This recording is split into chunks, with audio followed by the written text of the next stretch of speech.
तो क्या हालचाल सत श्री अकाल, मैं हूं न्यून मैन एंड गाइस आज हम लोग बात करने वाले हैं the biggest heart break for Indians के बारे में। यस गाइस, आज सभी इंडियंस का एक न्यूज सुनकर हार्ट ब्रेक हो गया एंड ये न्यूज है about the wrestler Vinesh Phogat. कल ओलंपिक्स में इन्होंने हिस्ट्री क्रिएट कर दिया था। वो क्वार्टर फाइनल्स में एक ऐसे रेसलर को हराई थी जो कि अपने इंटरनेशनल करियर में कभी भी नहीं हारी है। तो कोई भी एक्सपेक्ट नहीं कर रहा था कि ये जीत कर सेमीफाइनल्स पहुंचेगी and guess what, Vinesh Phogat semifinal पहुंचकर उसको भी जीत ली, विच मींस कि उनका मेडल कंफर्म्ड हो गया था। मतलब कि मिनिमम सिल्वर तो उनको मिलने ही वाला था, गोल्ड मेडल भी वो जीत सकती थी and she would have become the first ever Indian female wrestler जो कि फाइनल एट द ओलंपिक्स खेलेगी। बट गेस व्हाट गाइस, आज उनसे रिलेटेड एक बहुत ही अनफॉर्चुनेट न्यूज आया कि उनको डिस्क्वालीफाई कर दिया गया। यस, उनका जो कैटेगरी था it was 50 kg women's wrestling and उनको डिस्क्वालीफाई कर दिया गया for being overweight. Approximately 100 gram ज्यादा था उनका वेट, इसलिए उनको पूरे कैटेगरी से हटा दिया गया एंड अब उनको कोई भी मेडल नहीं मिल पाएगा। अकॉर्डिंग टू सम रिपोर्ट्स बताया जा रहा है कि ओवरनाइट विनेश फोगट पूरा हार्ड वर्क कर रही थी अपने एक्स्ट्रा 2 kgs को शेड करने के लिए, but she miss the mark by 100 grams and अभी उनका करेंटली इतना हालत खराब है कि she has been hospitalised. Of course सभी इंडियंस का ये न्यूज सुनकर दिल टूट गया एंड हमारे प्राइम मिनिस्टर भी इस पर रिएक्ट करते हुए एक ट्वीट किए कि Vinesh, you are a champion among champions, आप हमारे देश की प्राइड हो। एंड हाँ, ये सेटबैक हमें हर्ट करता है, but at the same time हम आपके रेजिलियंस के बारे में जानते हैं and your nature to take challenges head on, come back stronger and हम सब लोग आपको सपोर्ट कर रहे हैं। And according to some reports बताया गया कि बिहाइंड द सीन्स हमारे prime minister Indian Olympic Association की प्रेसिडेंट पीटी उषा से कनेक्ट करके इंफॉर्मेशन लिए थे एंड वो पर्सनली उनको बोले कि कुछ भी हेल्प वगैरह चाहिए होगा तो बताना एंड अगर कुछ प्रोटेस्ट करके फायदा हो सकता है तो उन्होंने अलाउ कर दिया कि आप प्रोटेस्ट भी कर सकते हो वहां पे। इस सिचुएशन के बारे में बात करते हुए ध्रुव राठी भी ये ट्वीट किए, जस्ट फॉर 100 ग्राम्स। ये चीज बहुत ही ज्यादा अनबिलीवेबल साउंड कर रहा है। इतना वेट तो शायद से अपना बाल शेव ऑफ करने से भी रिड्यूस हो जाता है। फिर एल्विश यादव भी वो बॉक्सिंग कंट्रोवर्सी को मेंशन करते हुए ट्वीट किए कि पेरिस ओलंपिक्स में एक मेल एथलीट को वुमेन डिक्लेयर कर दिया गया एंड उनको वुमेन्स कैटेगरी में परमिट कर दिया गया कंपीट करने को। एंड दूसरी तरफ विनेश फोगट जो कि वर्ल्ड चैंपियन को हराकर फाइनल्स तक पहुंची, उनको 100 ग्राम एक्स्ट्रा वेट की वजह से डिस्क्वालीफाई कर दिया गया। ये जो अनफेयर एंड बायस्ड बिहेवियर चल रहा है पेरिस ओलंपिक्स में, उनके इंटेग्रिटी के ऊपर सवाल उठना चाहिए। बट एनीवेज, चलिए आगे बढ़ते हम लोग बात करने वाले स्पीड के बारे में। तो क्या स्पीड को यूट्यूब से लाइव स्ट्रीम करने से बैन कर दिया गया है? वेल गाइस, रिसेंटली मैंने आप लोगों को बताया था कि वो कार जंप स्टंट किए थे end of course that was very dangerous. उन्होंने वर्बली शायद से वार्निंग दिया था, बट ऐसे स्क्रीन में उन्होंने टेक्स्ट नहीं लिखा था कि do not try this at home. Well allegedly उस चीज की वजह से शायद से उनके चैनल में एक कम्युनिटी गाइडलाइन स्ट्राइक आ गया है, जिसकी वजह से कुछ दिनों के लिए वो अपने चैनल पर स्ट्रीम नहीं कर पाएंगे। उनके जो कैमरामैन है वो खुद पोस्ट करके दिखाए कि एक्टिव कम्युनिटी गाइडलाइन स्ट्राइक्स 1 हो गया उनके चैनल पे। एनीवेज, चलिए आगे बढ़ते हम लोग बात करने वाले Elvish Yadav versus the ranting गोला के बारे में। तो एल्विश यादव और एक इन्फ्लुएंसर के बीच में लफड़ा स्टार्ट हो गया। वेल बेसिकली हुआ क्या कि कुछ दिन पहले पार्लियामेंट से एक क्लिप वायरल जा रहा था जहां पर ब्लू बकेट रैंडमली बीच में रखा हुआ था वाटर लीकेज के वजह से छत में। तो बहुत सारे लोग गवर्नमेंट को मॉक किए बोलकर कि 1200 करोड़ का स्ट्रक्चर 120 रुपए के बकेट पे डिपेंडेंट है। एंड इसी टॉपिक के अराउंड द रैंटिंग गोला जो कि एक इन्फ्लुएंसर है, वो भी वीडियो बनाई, आप खुद देख लीजिए।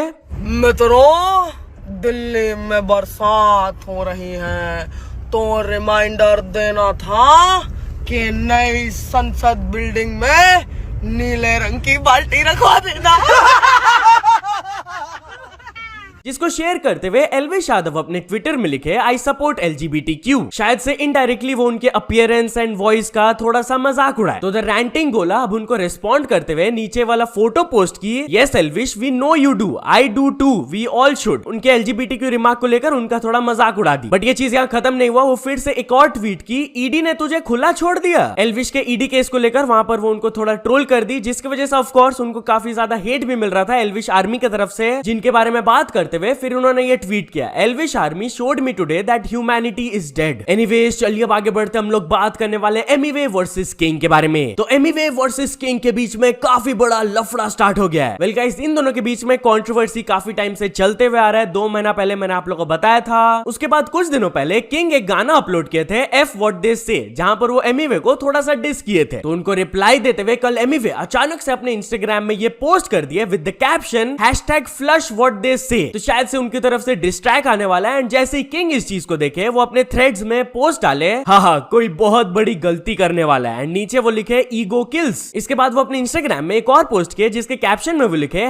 #F what they say, eat that pill and #flush anyway। Victim card खेलना बंद करो एंड लोगों को रियल आर्ट दो, ये सब डिस वॉर करके रेलेवेंट रहना बंद करो। एंड फिर वो अपने स्टोरी में एक और चीज अपलोड करके दिखाए कि कैसे उनका एल्बम जो है टॉप एल्बम्स बन गया, डेब्यू ग्लोबल में नंबर 6 पोजीशन में उनका एल्बम आया। तो वो बोले कि this is the level when I do hip hop, यहाँ पर पहुंचो किसी दिन and then I might count you somewhere. जिस पर रिस्पॉन्ड करते हुए एमी वे अपने स्टोरी में दिखाया कि एप्पल म्यूजिक में उनका जो एल्बम है जब रिलीज हुआ था वो टॉप एल्बम्स में फीचर हुआ था। तो वो बोले आजू बाजू कौन है देख राजू, #इंडिपेंडेंटली, #बिना पैसा लगाए, #flush what they say। तो चलिए आगे बढ़ते हम लोग बात करने वाले नीरज चोपड़ा एंड ऋषभ पंत के बारे में। तो ऋषभ पंत नीरज चोपड़ा से रिलेटेड एक अनएक्सपेक्टेड ट्वीट किए। वेल गाइस, कल ओलंपिक्स में नीरज चोपड़ा का जैवलिन थ्रो में क्वालिफिकेशन राउंड था एंड वो बहुत ही आराम से क्वालिफाई कर लिए। Of course that was expected. अब कल उनका होने वाला है फाइनल राउंड एंड पूरा देश उनसे एक मेडल का एक्सपेक्टेशन रखे हैं। तो ऋषभ पंत भी उनसे रिलेटेड एक ट्वीट किए कि अगर तो नीरज चोपड़ा कल गोल्ड मेडल जीत जाते तो मैं 1,89,000 रुपीज दूंगा एक लकी विनर को जो कि ये ट्वीट को लाइक करेगा एंड कमेंट करेगा। एंड इतना ही नहीं, और भी 10 लोगों को मैं फ्लाइट टिकट्स दूंगा। Let's get support from India and outside the world for my brother. But यार while we are on this topic, तो चलिए हम लोग बात कर लेते हैं मनु भाकड़ के बारे में। तो मनु भाकड़ जब से ओलंपिक्स में धमाल मचाई है, उनका ग्रोथ क्या इनसेन हो रहा है। वेल गाइस, आप लोगों को तो पता होगा इस ओलंपिक्स में वो हिस्ट्री क्रिएट कर दी। वो शूटिंग में 2 ब्रॉन्ज मेडल लेकर आई हम लोग के लिए एंड ऑफ कोर्स जैसे वो इंडिया वापस आई उनका ग्रैंड वेलकम हुआ। बट सोशल मीडिया में भी भाई उनका इनसेन ग्रोथ हुआ। आप लोग देख सकते हो प्री ओलंपिक्स उनके अकाउंट में अप्रोक्सीमेटली 140 के फॉलोअर्स थे एंड अभी कुछ दिनों के अंदर शी हैज 1.2 मिलियन फॉलोअर्स, मतलब कि 1 मिलियन से भी ज्यादा फॉलोअर्स उनका गेन हो गया। तो भाई ये न्यूज देखकर मेरे को भी अच्छा लगा, क्योंकि नॉर्मली जब मैं ऐसे न्यूज कवर करता हूं तो वो कोई यूट्यूबर या फिर एक्टर के बारे में होता है। तो जब एक एथलीट को इतना ज्यादा अटेंशन मिलता है तो अच्छा लगता है देख के। बट यार चलिए अब आगे बढ़ते हम लोग बात करने वाले आदिवासी हेयर ऑयल के बारे में। तो क्या एक यूट्यूबर ने आदिवासी हेयर ऑयल को एक्सपोज कर दिया? वेल गाइस, एक काफी बड़े यूट्यूबर है लखनीत व्लॉग्स, वो अपने सेकंड चैनल में एक वीडियो अपलोड किए जहां पर वो आदिवासी हेयर ऑयल के ऊपर बहुत सारे एलिगेशंस लगाए कि ये बहुत ही मिसलीडिंग प्रोडक्ट है, उनके बहुत गलत मार्केटिंग टैक्टिक्स है। एक छोटा सा पार्ट मैं आपको प्ले करके दिखा देता हूं। For the full video link is in the description.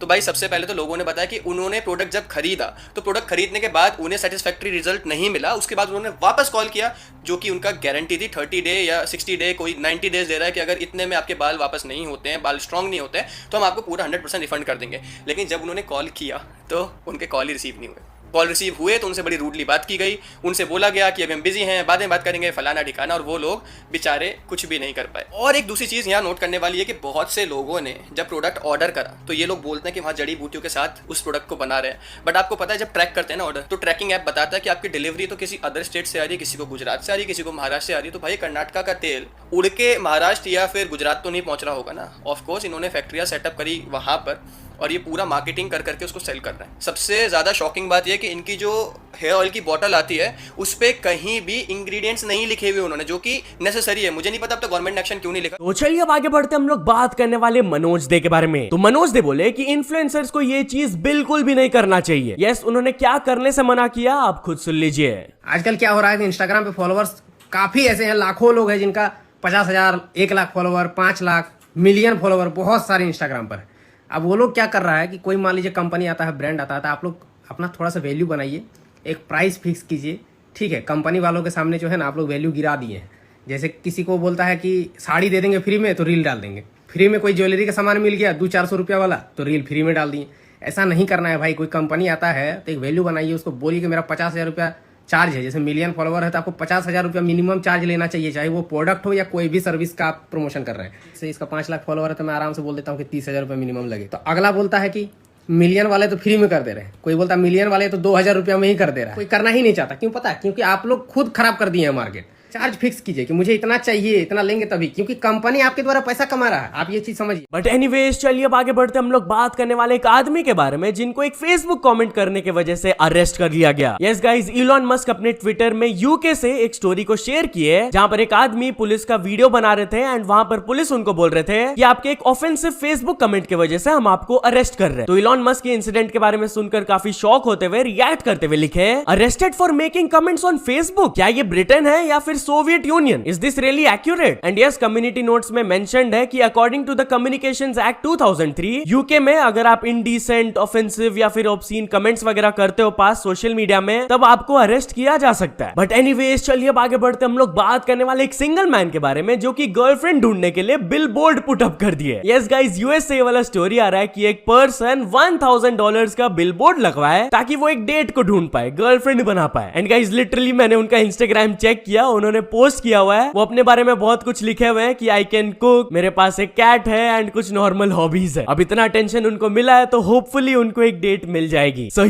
तो चलिए अब कुछ अचीवमेंट्स के बारे में बात करते हैं। तो first of all, tech jail break ने कंप्लीट कर चुके हैं 100 K subscribers. Then tree house VHT ने कंप्लीट कर चुके हैं 1 million subscribers. And finally Taiyaba craft and art को मिल चुका उनका silver play button. So many congratulations to all of them. तो चलिए अब एक इंटरनेशनल स्टोरी के बारे में बात करते हैं। हम लोग बात करने वाले लोगन पॉल के बारे में। तो लोगन पॉल एक WWE रेसलर के अगेंस्ट केस फाइल कर दिए। यस गाइस, वो अपने ट्विटर में पोस्ट करके दिखा है कि वो the real LA night wrestler के अगेंस्ट केस फाइल कर दिए हैं। एंड ऊपर कैप्शन में वो लिखे सी यू इन कोर्ट। बट उन्होंने ऐसा क्यों किया? वेल बेसिकली नीचे वो वीडियो भी एक अटैच किए है जहां पर उन्होंने दिखाया कि वो रेसलर उनके प्राइम गाड़ी के शीशा वगैरह को फोड़ रहे थे, वैंडलाइज कर रहे थे। तो वो रेसलर की तरफ से भी एक रेस्पॉन्स आया। लगता है वो ज्यादा सीरियसली नहीं लिए, उन्होंने बस अपना मर्चेंडाइज का फोटो डाल दिया एंड वो लिख दिया या एनीवे। चलो आगे बढ़ते हैं, देखा जाएगा इसको। भाई लगता है कि लोगन पॉल को केस खेलना बहुत पसंद है। अभी कल ही मैंने आप लोगों को उनसे रिलेटेड न्यूज बताया था कि वो यूट्यूबर कॉफी जिला के ऊपर भी केस फाइल किए थे। सो तो चलो दोस्तों, आज के वीडियो के लिए बस इतना ही। अगर आपको वीडियो थोड़ा सा भी पसंद आया हो तो लाइक कर देना, चैनल को अभी तक सब्सक्राइब नहीं किया हो तो जल्दी से जल्दी सब्सक्राइब भी कर लेना।